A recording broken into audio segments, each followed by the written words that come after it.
மத்தேயு எழுதின சுவிசேஷம் அதிகாரம் 13. இயேசு அன்றைய தினமே வீட்டிலிருந்து புறப்பட்டு போய் கடலோரத்திலே உட்கார்ந்தார். திரளான ஜனங்கள் அவரிடத்தில் கூடி வந்தபடியால் அவர் படவில் ஏறி உட்கார்ந்தார். ஜனங்கள் எல்லோரும் கரையிலே நின்றார்கள். அவர் அநேக விசேஷங்களை ஓமைகளாக அவர்களுக்கு சொன்னார். கேளுங்கள், விதைக்கிறவன் ஒருவன் விதைக்க புறப்பட்டான். அவன் விதைக்கையில் சில விதைகள் வழியருகே விழுந்தது.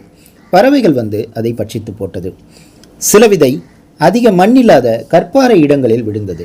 மண் ஆழமாய் இராததினாலே அது சீக்கிரமாய் முளைத்தது. வெயில் ஏறின போதோ தீந்து போய் வேறில்லாமல் உலர்ந்து போயிற்று. சில விதை முள்ளுள்ள இடங்களில் விழுந்தது. முள் வளர்ந்து அதை நெருக்கி போட்டது. சில விதையோ நல்ல நிலத்தில் விழுந்து சிலது 100ஆகவும் சிலது 60ஆகவும் சிலது 30ஆகவும் பலன் தந்தது. கேட்கிறதற்கு காதுள்ளவன் கேட்க கடவன் என்றார். அப்பொழுது சீஷர்கள் அவரிடத்தில் வந்து, ஏன் அவர்களோட ஓமைகளாக பேசுகிறீர் என்று கேட்டார்கள்.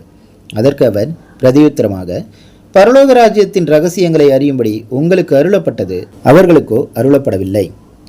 உள்ளவன் எவனோ அவனுக்கு கொடுக்கப்படும், பரிபூரணமும் அடைவான். இல்லாதவன் எவனோ அவனிடத்தில் உள்ளதும் எடுத்துக்கொள்ளப்படும். அவர்கள் கண்டும் காணாதவர்களாயும் கேட்டும் கேளாதவர்களாயும் உணர்ந்து கொள்ளாதவர்களாயும் இருக்கிறபடியினால் நான் ஓமைகளாக அவர்களோடு பேசுகிறேன். ஏசாயாவின் தீர்க்க தரிசனம் அவர்களிடத்தில் நிறைவேறுகிறது. அதாவது, காதார கேட்டும் உணராதிருப்பீர்கள், கண்ணார கண்டும் அறியாதிருப்பீர்கள்.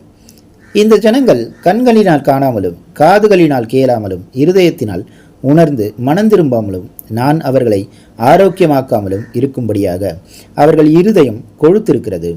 காதால் மந்தமாய் கேட்டு தங்கள் கண்களை மூடிக்கொண்டார்கள் என்பதே.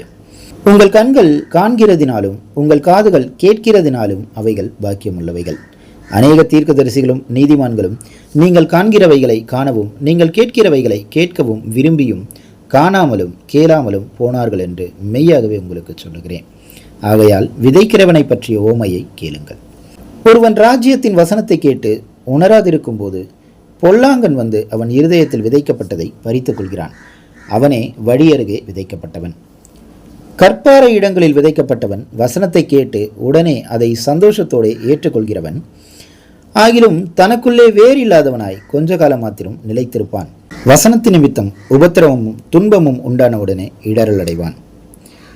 முள்ளுள்ள இடங்களில் விதைக்கப்பட்டவன் வசனத்தை கேட்கிறவனாயிருந்து உலக கவலையும் ஐஸ்வர்யத்தின் மயக்கமும் வசனத்தை நெருக்கி போடுகிறதுனால் அவனும் பலனற்று போவான். நல்ல நிலத்தில் விதைக்கப்பட்டவனோ வசனத்தை கேட்கிறவனும் உணர்கிறவனுமாயிருந்து 100ஆகவும் 60ஆகவும் 30ஆகவும் பலன் தருவான் என்றார். வேறொரு ஊமையை அவர்களுக்கு சொன்னார். பரலோக ராஜ்யம் தன் நிலத்தில் நல்ல விதையை விதைத்த மனுஷனுக்கு ஒப்பாயிருக்கிறது. மனுஷர் நித்திரை பண்ணுகையில் அவனுடைய சத்ரு வந்து கோதுமைகளுக்குள் களைகளை விதைத்து விட்டு போனான். பயிரானது வளர்ந்து கதிர்விட்ட போது களைகளும் காணப்பட்டது. வீட்டெஜமானனுடைய வேலைக்காரர் அவனிடத்தில் வந்து, ஆண்டவனே, நீர் உமது நிலத்தில் நல்ல விதைகளை விதைத்தீர் அல்லவா? பின்னை அதில் களைகள் எப்படி உண்டானது என்றார்கள். அதற்கு அவன், சத்ரு அதை செய்தான் என்றான். அப்பொழுது வேலைக்காரர், நாங்கள் போய் அவைகளை பிடுங்கி போட உமக்கு சித்தமா என்று கேட்டார்கள். அதற்கு அவன், வேண்டாம், களைகளை பிடுங்கும்போது நீங்கள் கோதுமையையும் கூட வேரோடே பிடுங்காதபடிக்கு இரண்டையும் அறுப்பு மட்டும் வளர விடுங்கள். அறுப்பு காலத்தில் நான் அறுக்கிறவர்களை நோக்கி, முதலாவது களைகளை பிடுங்கி அவைகளை சுட்டெரிக்கிறதற்கு கட்டுகளாக கட்டுங்கள், கோதுமையையோ என் களஞ்சியத்தில் சேர்த்து வையுங்கள் என்பேன் என்று சொன்னான் என்றார். வேறொரு உவமையை அவர்களுக்கு சொன்னார். பரலோக ராஜ்யம் கடுகு விதைக்கு ஒப்பாயிருக்கிறது. அதை ஒரு மனுஷன் எடுத்து தன் நிலத்தில் விதைத்தான். அது சகல விதைகளிலும் சிறியதாயிருந்தும் வளரும்போது சகல பூண்டுகளிலும் பெரியதாகி ஆகாயத்து பறவைகள் அதன் கிளைகளில் வந்து அடையத்தக்க மரமாகும் என்றார். வேறொரு ஓமையை அவர்களுக்கு சொன்னார். பரலோக ராஜ்யம் புளித்த மாவுக்கு ஒப்பாயிருக்கிறது. அதை ஒரு ஸ்திரீ எடுத்து முழுவதும் புளிக்கும் வரைக்கும் 3 படி மாவிலே அடக்கி வைத்தாள் என்றார். இவைகளையெல்லாம் இயேசு ஜனங்களோட ஓமைகளாக பேசினார். ஓமைகளாலே அன்றி அவர்களோட பேசவில்லை. என் வாயை ஓமைகளினால் திறப்பேன், உலக தோற்றம் முதல் மறைபொருளானவைகளை வெளிப்படுத்துவேன் என்று தீர்க்கதரிசியால் உரைக்கப்பட்டது நிறைவேறும்படி இப்படி நடந்தது. அப்போது இயேசு ஜனங்களை அனுப்பிவிட்டு வீட்டுக்கு போனார். அவருடைய சீஷர்கள் அவரிடத்தில் வந்து, நிலத்தின் களைகளை பற்றிய ஓமையை எங்களுக்கு வெளிப்படுத்த வேண்டும் என்று கேட்டார்கள். அவர் பிரதியுத்தரமாக, நல்ல விதையை விதைக்கிறவன் மனுஷகுமாரன். நிலம் உலகம். நல்ல விதை ராஜ்யத்தின் புத்திரர். கலைகள் பொல்லாங்கனுடைய புத்திரர். அவைகளை விதைக்கிற சத்ரு பிசாசு. அறுப்பு உலகத்தின் முடிவு. அறுக்கிறவர்கள் தேவதூதர்கள். ஆதலால் கலைகளை சேர்த்து அக்கினியால் சுட்டெரிக்கிறது போல இவ்வுலகத்தின் முடிவிலே நடக்கும். மனுஷகுமாரன் தம்முடைய தூதர்களை அனுப்புவார். அவர்கள் அவருடைய ராஜ்யத்தில் இருக்கிற சகல இடரல்களையும் அக்கிரமம் செய்கிறவர்களையும் சேர்த்து அவர்களை அக்கினி சூளையிலே போடுவார்கள். அங்கே அழுகையும் பற்கடிப்பும் உண்டாயிருக்கும். அப்பொழுது நீதிமான்கள் தங்கள் பிதாவின் ராஜ்யத்திலே சூரியனைப் போல பிரகாசிப்பார்கள். கேட்கிறதற்கு காதுள்ளவன் கேட்க கடவன். அன்றியும் பரலோக ராஜ்யம் நிலத்தில் புதைந்திருக்கிற பொக்கிஷத்துக்கு ஒப்பாயிருக்கிறது. அதை ஒரு மனுஷன் கண்டு மறைத்து அதை பற்றிய சந்தோஷத்தினாலே போய் தனக்குண்டான எல்லாவற்றையும் விற்று அந்த நிலத்தை கொள்ளுகிறான். மேலும் பரலோக ராஜ்யம் நல்ல முத்துக்களை தேடுகிற வியாபாரிக்கு ஒப்பாயிருக்கிறது. அவன் விலை உயர்ந்த ஒரு முத்தை கண்டு போய் தனக்குண்டான எல்லாவற்றையும் விற்று அதை கொள்ளுகிறான்.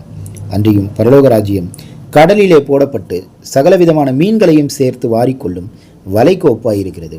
அது நிறைந்தபோது அதை கரையிலே இழுத்து உட்கார்ந்து நல்லவைகளை கூடைகளில் சேர்த்து ஆகாதவைகளை எரிந்து போடுவார்கள். இப்படியே உலகத்தின் முடிவிலே நடக்கும். தேவதூதர்கள் புறப்பட்டு நீதிமான்களின் நடுவிலிருந்து பொல்லாதவர்களை பிரித்து அவர்களை அக்கினி சூளையிலே போடுவார்கள். அங்கே அழுகையும் பற்கடிப்பும் உண்டாயிருக்கும் என்றார். பின்பு இயேசு அவர்களை நோக்கி, இவைகளையெல்லாம் அறிந்து கொண்டீர்களா என்று கேட்டார். அதற்கு அவர்கள், ஆம், அறிந்து கொண்டோம் ஆண்டவரே என்றார்கள். அப்பொழுது அவர் அவர்களை நோக்கி, இப்படி இருக்கிறபடியால் பரலோக ராஜ்யத்துக்கு அடுத்தவைகளில் உபதேசிக்கப்பட்டு தேறின வேதபாரகன் எவனும் தன் பொக்கிஷத்திலிருந்து புதியவைகளையும் பழையவைகளையும் எடுத்து கொடுக்கிற வீட்டெஜமானனாகிய மனுஷருக்கு ஒப்பாயிருக்கிறான் என்றார். இயேசு இந்த ஓமைகளை சொல்லி முடித்த பின்பு அவ்விடம் விட்டு தாம் வளர்ந்த ஊரிலே வந்து அவர்களுடைய ஜப ஆலயத்திலே அவர்களுக்கு உபதேசம் பண்ணினார். அவர்கள் ஆச்சரியப்பட்டு, இவனுக்கு இந்த ஞானமும் பலத்த செய்கைகளும் எப்படி வந்தது? இவன் தச்சனுடைய குமாரன் அல்லவா? இவன் தாய் மரியாள் என்பவள் அல்லவா? யாக்கோபு, யோசே, சீமோன், யூதா என்பவர்கள் இவனுக்கு சகோதரர் அல்லவா? இவன் சகோதரிகள் எல்லாரும் நம்மிடத்தில் இருக்கிறார்கள் அல்லவா? இப்படி இருக்க இதெல்லாம் இவனுக்கு எப்படி வந்தது என்று சொல்லி அவரை குறித்து இடரல் அடைந்தார்கள். இயேசு அவர்களை நோக்கி, தீர்க்கதரிசி ஒருவன் தன் ஊரிலும் தன் வீட்டிலுமே அன்றி வேறெங்கும் கனவீனமடையான் என்றார். அவர்களுடைய அவிசுவாசத்தின் நிமித்தம் அவர் அங்கே அநேக அற்புதங்களை செய்யவில்லை.